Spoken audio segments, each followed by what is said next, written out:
দুনিয়াও শান্তি পাবে, আখিরাতেও শান্তি পাবে, মুক্তি পাবে জাহান্নাম থেকে। আল্লাহ পাক কোরআনে কারীমের মধ্যে বলেছেন, ফামান তাবিআ হুদায়া ফালা খাউফুন আলাইহিম ওয়ালা হুম ইয়াহজানুন। এই কোরআনের অনুসরণ যারা করবে, এই কোরআনের আনুগত্য করে যারা চলবে, তাদের কোনো ভয় নাই, তাদের কোনো চিন্তাও নাই।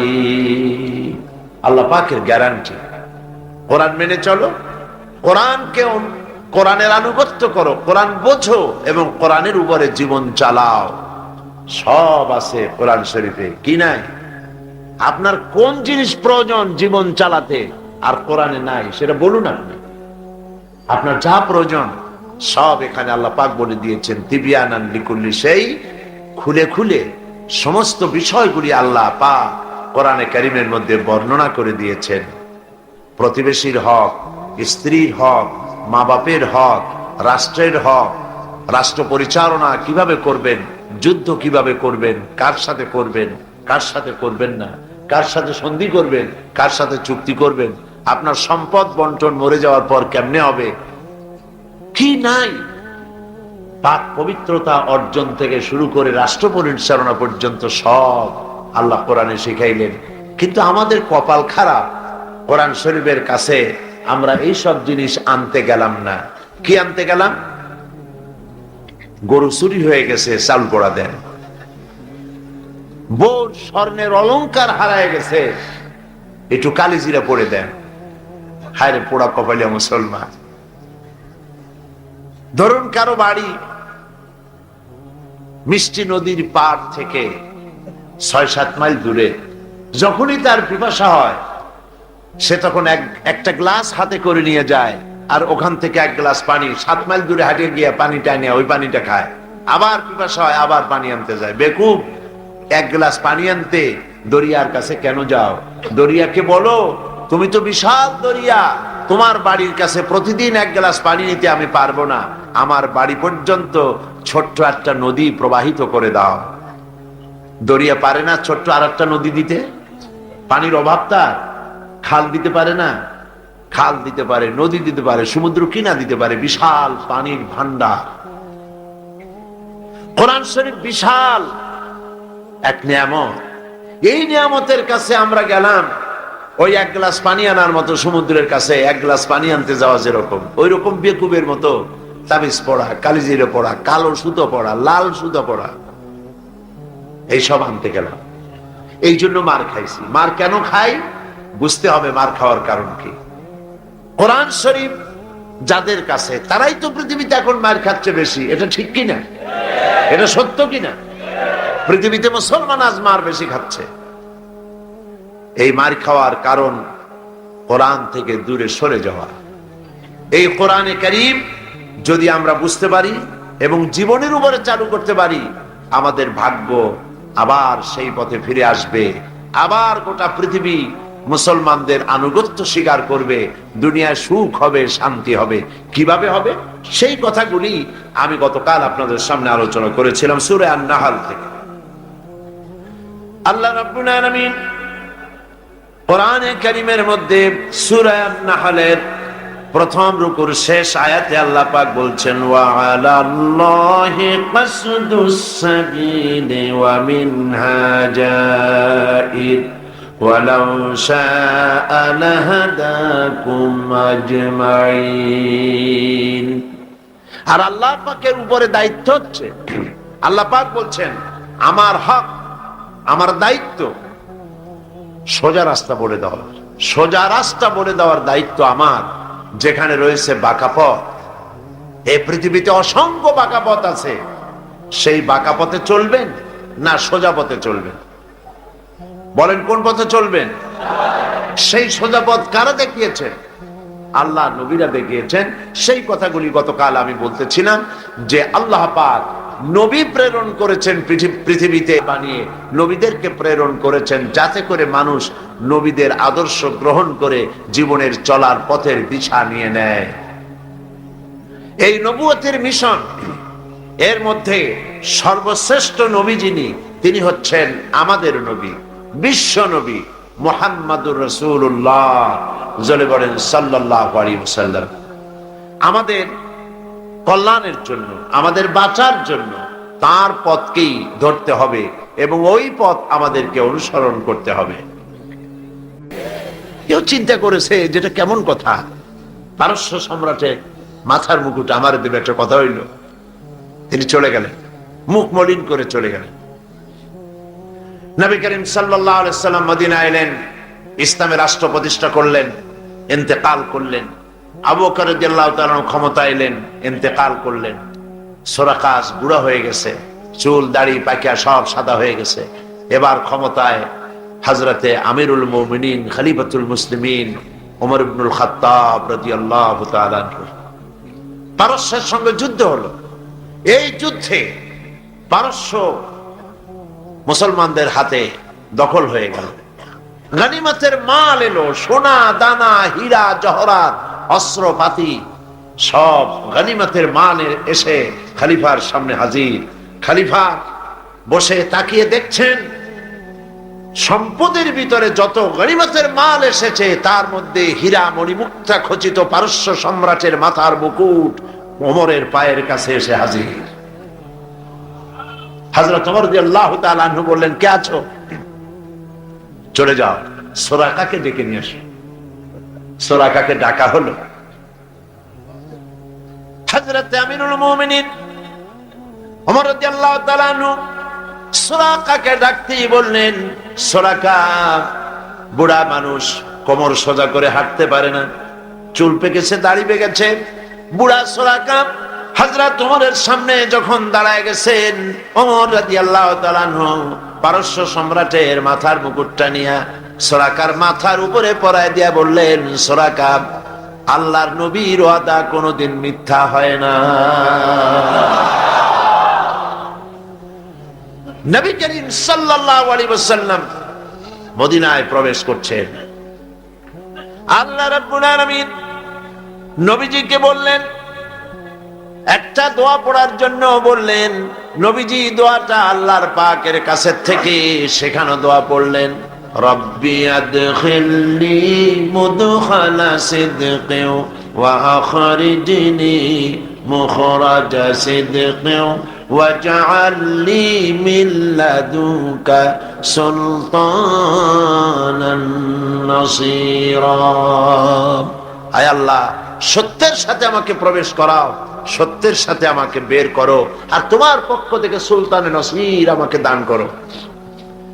দুনিয়ার সমস্ত মুফাসসিরিনে কেরাম একমত, সুলতানে নসীর এর অর্থ হলো রাষ্ট্র ক্ষমতা। সুবহানাল্লাহ বলুন। আল্লাহ, তুমি আমারে রাষ্ট্র ক্ষমতা দান করো। আল্লাহ শিখায় দিলে, কারণ রাষ্ট্র ক্ষমতা হাতে না পেলে আল্লাহর আইনকে কার্যকরী করা যায় না, ঠিক কিনা? রাজ্য চলে রাজার চালে, রাজা যেমন হয় রাজ্য তেমন চলে। নিচের পানি উপরে যায় না, উপরের পানি নিচে আসে। কাজী রাষ্ট্রে যদি ইসলাম থাকে, রাষ্ট্রীয় ক্ষমতায় যারা থাকেন ওনারা যদি ইসলাম ভালোবাসে, তাহলে এই ইসলাম সর্বত্র ছড়িয়ে পড়ে। আর যদি রাষ্ট্র ক্ষমতায় যারা থাকে তারা যদি ইসলাম বরদাস্ত করতে না পারে, তাহলে ইসলাম সেই দেশে কার্যকরী হয় না। প্রিয় ভাইরা, নবী করিম সাল্লাল্লাহু আলাইহি ওয়াসাল্লাম প্রয়োজন ছিল এখন রাষ্ট্র ক্ষমতা হাতে নেওয়া। যেহেতু রাষ্ট্র ক্ষমতা যদি হাতে না আসে, আল্লাহর আইনকে কার্যকরী করা যাবে না। আল্লাহর নবী মদিনা মুনাওয়ারায় প্রবেশ করলেন। মদিনা মুনাওয়ারায় গিয়ে দিন কায়েম করলেন, কোরআনের রাজ কায়েম করে দিলেন। সংবিধানের নাম হলো কোরআন শরীফ। সংবিধানের নাম কি? কোরআন শরীফ। মুসলমানেরা একথা মনে প্রাণে ভালো করে বুঝে নিতে হবে, মানুষের তৈরি করা কোন আইন, এমন কোন আইন মানা যাবে না যে আইন মানলে পরে আল্লাহর আইনের সঙ্গে নাফরমানি হয়ে যায়। কথা বুঝে আসছে? আইন মানবো কার? আল্লাহ পাকের এই কোরআন তাবিজের কিতাব নয়, এটা তদবিরের কিতাব নয়। এই কোরআন পড়ানো হয় মাদ্রাসায়। সুপ্রিয় দর্শক, দেশ ও দেশের বাইরে থেকে যারা দৈনিক মাথাভাঙ্গার অফিসিয়াল ফেসবুক পেজে যুক্ত আছেন সকলকে স্বাগতম। সঙ্গে আছেন শেখ রাকিব। দর্শক, একটু জানিয়ে রাখতে চাই, চুয়াডাঙ্গার কিন্তু বিভিন্ন জায়গায় কিন্তু আইন শৃঙ্খলা বাহিনীর যে চেকপোস্ট, এই চেকপোস্ট কিন্তু সারা বাংলাদেশে কিন্তু 3টা থেকে শুরু হয়েছে। তারই ধারাবাহিকতায় কিন্তু চুয়াডাঙ্গা কোর্টপুরেও কিন্তু আইন শৃঙ্খলা বাহিনীর যে চেকপোস্ট, এই চেকপোস্ট কিন্তু তারা কিন্তু চলমান রয়েছে। পাশাপাশি তারা করছেন এখনো পর্যন্ত সারা বাংলাদেশে একচটিয়া তারা কিন্তু চেকপোস্ট 3টা থেকে কিন্তু দুপুর 3টা থেকে কিন্তু এই চেকপোস্ট শুরু হয়েছে।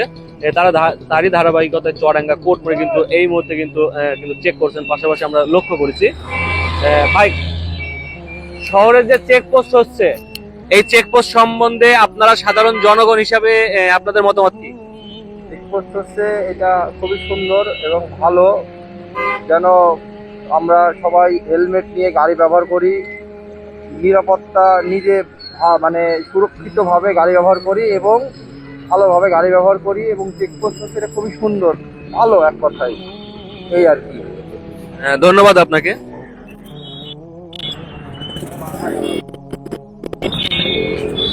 দর্শক, একটু জানিয়ে রাখতে চাই, চুয়াডাঙ্গা কোর্ট মোড়ে কিন্তু আইন শৃঙ্খলা বাহিনীর কোর্ট মোড় কিন্তু সারা বাংলাদেশে একচটিয়া কিন্তু কিছুক্ষণ 3টা থেকে কিন্তু এই চেকপোস্ট কিন্তু শুরু হয়েছে তাদের। এবং এই চেকপোস্টে কিন্তু তাদের গাড়ির কাগজ এবং হেলমেট, ড্রাইভিং চেক করছেন। পাশাপাশি প্রাইভেট কার, ট্রাক, বাস, মানে সমস্ত পরিবহন কিন্তু ইতিমধ্যে কিন্তু তারা দাঁড় করাচ্ছেন। পাশাপাশি কিন্তু জিজ্ঞাসাবাদ করছেন, তল্লাশি করছেন। সবকিছু তারা কিন্তু লক্ষ্য করা যাচ্ছে যে আইন শৃঙ্খলা বাহিনীর যে চেকপোস্ট, এই চেকপোস্টে কিন্তু কয়েকটি আমরা দেখেছি যে একটি প্রাইভেট কার কিন্তু দাঁড় করিয়েছে। পাশাপাশি তাকেও কিন্তু জিজ্ঞাসাবাদ করছেন। এই সাইডেও কিন্তু কিন্তু পুলিশ দেখছেন একটি মোটরসাইকেলকে তারা কিন্তু চেক করলেন, গাড়ির কাগজ এবং ড্রাইভিং লাইসেন্স আছে কিনা। এবং পাশাপাশি কিন্তু বেশ কয়েকটি জায়গায় কিন্তু আমরা দেখছি যে গুরুতর যে চেকপোস্ট অভিযান, সেটা কিন্তু চুয়াডাঙ্গায় ধারাবাহিকতা ভাবে কিন্তু তারা কিন্তু করছেন। পাশাপাশি এখনো পর্যন্ত কিন্তু লক্ষ্য করা যাচ্ছে যে সারা বাংলাদেশে কিন্তু 3টা থেকে যে চেকপোস্ট অভিযান শুরু হয়েছে, তারই ধারাবাহিকতায় কিন্তু চুয়াডাঙ্গা কোর্ট মোড়ে কিন্তু আইন শৃঙ্খলা বাহিনীর সদস্যরা কিন্তু চেকপোস্ট করছেন। পাশাপাশি এখানে কিন্তু একটু জানিয়ে রাখি যে গাড়ির কাগজ, ড্রাইভিং লাইসেন্স এবং তারা কিন্তু হেলমেট, এইগুলো কিন্তু দেখছেন। পাশাপাশি কিন্তু প্রাইভেট কার, সেগুলো কিন্তু তারা চেক করছেন। পাশাপাশি বাস সহ কিন্তু সমস্ত কিছু চেক করছেন। আমরা কিছুক্ষণের ভিতরে সার্জেন্টের সাথে কথা বলবো এবং আমরা জানাতে পারবো আপনাদের বিস্তারিত। তার আগে আমরা দেখি যে এই প্রাইভেট কারটির হয়তো গাড়ির কাগজ চেক করছেন বা দেখছেন যে হয়তো কাগজ আছে কিনা।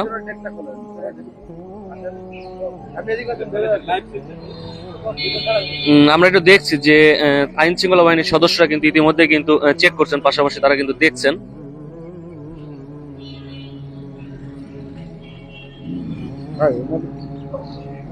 ভাই ওইভাবে ট্রেনিং না, আপনি আমার বলেন। লাইট ভাই, লাইট, গাড়ির লাইট ভাই, চেঞ্জ করা লাইট ভাই। আইন শৃঙ্খলা বাহিনীর এই যে চেক পোস্ট, তাদেরকে সেই কাজটা করতে দিতে হবে। হ্যাঁ, অবশ্যই। আচ্ছা, আপনার সাধারণ জনগণ হিসাবে চেক পোস্টটা কিভাবে দেখছেন? চেকপোস্টটা মানে এই মোড়ের পরে তো একটু দূরে হলে ভালো হয়। এখানে একটু হয়রানি পানা দেখছি, কারণ ওই ভ্যান ফ্যান এসে মেরে যায়, তো সেখানে একটু দূরে হলে ভালো হয়। এটা ফ্রি রোডে চেক করবেন, এটা ভালো হয়। জনবসতি এলাকায় চেকটা সাধারণত একটু মানে কেমন লাগে, মানে যেখানে আপনারা থাকবেন আর আমরা থাকবো, আর কেউ থাকবে না, চেক করবেন। ধন্যবাদ। দর্শক, আমরা দেখছি আমরা ভাই, আমি একটু কথা বলবো সার্জেন্টের সাথে। এখানে রিয়াজুল ইসলাম আছেন, সার্জেন্ট ভাই। একটু যদি জানাতেন যে আজকে সারা বাংলাদেশে যে এক টানা কিন্তু 3টা থেকে শুরু হয়েছে চেকপোস্ট, কি কারণে, মানে বিশেষ কোনো কিছু আছে কিনা? চেকপোস্টটা মূলত করা হচ্ছে অবৈধ অস্ত্র বা মাদক দ্রব্য আছে কিনা, এছাড়া আমরা গাড়ির যে কাগজপত্রগুলো আছে সড়ক পরিবহন আইন 2018 অনুযায়ী আমরা গাড়ির কাগজপত্র চেক করতেছি। যদি কাগজপত্র ফেল থাকে বা কাগজপত্র না থাকে, সেক্ষেত্রে আমরা তাদের প্রসিকিউশনের আওতায় এনে আমরা তাদের জরিমানার ব্যবস্থা করতেছি। এখানে কি কি গাড়ি ধরা হচ্ছে বা কি কি চেক করা হচ্ছে? এখানে মূলত মোটরসাইকেল, প্রাইভেট কার, আর এটা আপনি দেখতে পাচ্ছেন একটু এলাকা, তো ব্যস্ত এলাকা, সেজন্য আমরা একটু মানে বড় গাড়িগুলো একটু সাইডে নিয়ে যে করতেছি, কারণ মোড়ের পরে তো করলে আবার দেখা যাচ্ছে তো দান্দরের সৃষ্টি হতে পারে। এই জন্য আমরা সাইডে এসে আমরা মূলত সব গাড়ি আমরা চেকিং করতেছি। এবং প্রাইভেট গাড়িগুলার যে আপনি দেখতে পারলেন যে ডেক খুলে আমরা চেক করতেছি যে কোনো রকম কোনো অবৈধ অস্ত্র আছে কিনা বা মাদক আছে কিনা। এছাড়াও আমরা গাড়ির কাগজপত্র ধন্যবাদ আপনাকে। এখনো পর্যন্ত কয়টা গাড়িকে মামলা দিয়েছে? একটা গাড়িতে মামলা হয়েছে, একটা মোটরসাইকেলের, ওনার ড্রাইভিং লাইসেন্স ছিল না, আর ড্রাইভিং লাইসেন্সে একটা জরিমানা ফাইন করা হয়েছে। কত টাকা মামলা করেছে? ড্রাইভিং লাইসেন্স 5,000 টাকা জরিমানা। 5,000 টাকা। ধন্যবাদ।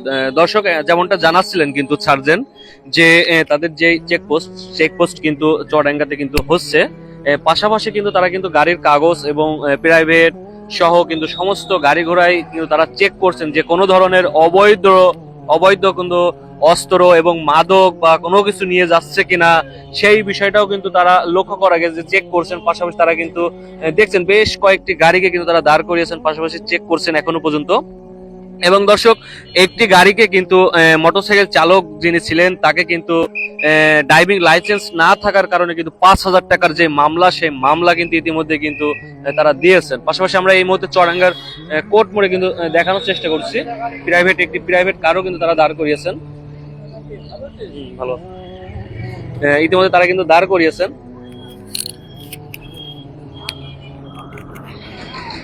দর্শক, আপনাদের মূল্যবান মতামত অবশ্যই আপনারা কমেন্ট করবেন এবং কমেন্ট আপনারা জানাবেন।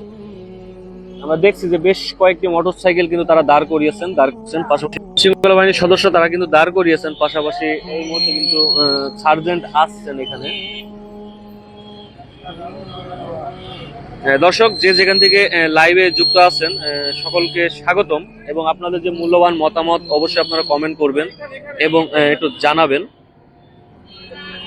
দেখছি একটি প্রাইভেট কারকে কিন্তু তারা দাঁড় করে চেক করছেন।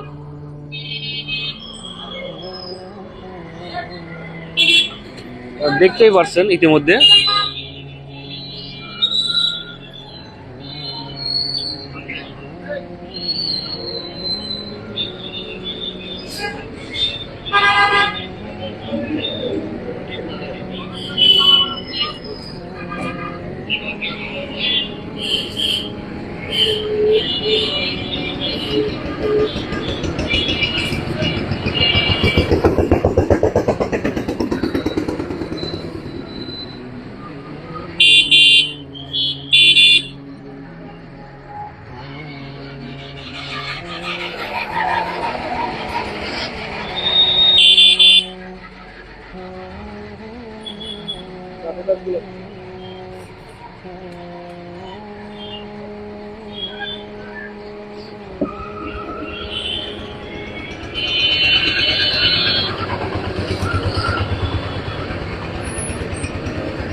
আমরা একটু কথা বলবো। ভাই, যদি একটু জানাতেন যে আইন শৃঙ্খলা বাহিনীর যে চেক পোস্টটা আপনার সাধারণ জনগণ হিসাবে কিভাবে দেখছেন?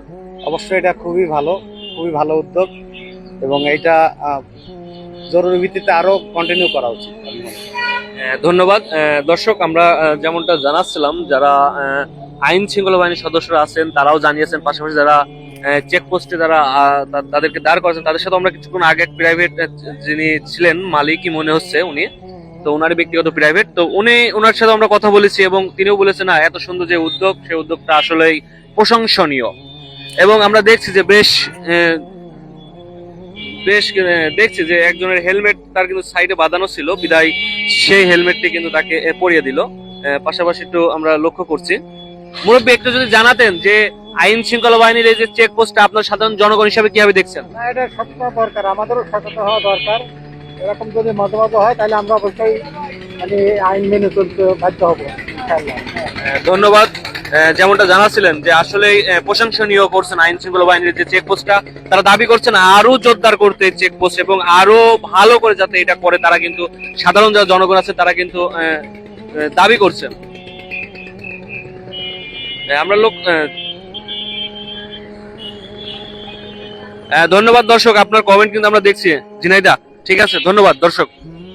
আমরা দেখছি আরেকটি কিন্তু মাইক্রোকে কিন্তু তারা চেক করলেন ইতিমধ্যেই। এই চেক পোস্টে কিন্তু যাদেরকে সন্দেহজনক বা মনে হচ্ছে তাদের কিন্তু তারা দাঁড় করাচ্ছেন, পাশাপাশি জিজ্ঞাসাবাদ করছেন, গাড়ির কাগজ চেক করছেন।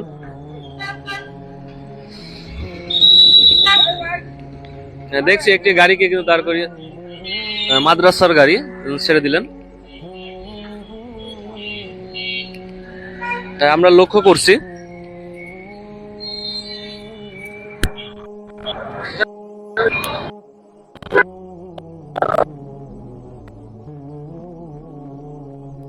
দেখছি যে আসলে কিন্তু আমরা দেখছি ইতিমধ্যেই দেখছি যে একটি পরিবহনকে কিন্তু তারা দাঁড় করাচ্ছেন, পাশাপাশি হয়তো চেক করবেন। আমরা ইতিমধ্যে দেখছি একটি পরিবহনকে তারা কিন্তু দাঁড় করালেন।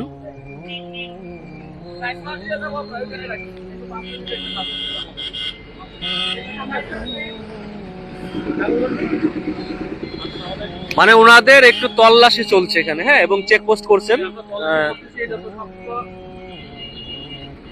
আমরা দেখছি এবং আপনাদেরকে দেখানোর চেষ্টা করছি ইতিমধ্যেই। একটি বাসকে কিন্তু তারা দাঁড় করিয়েছেন। আমরা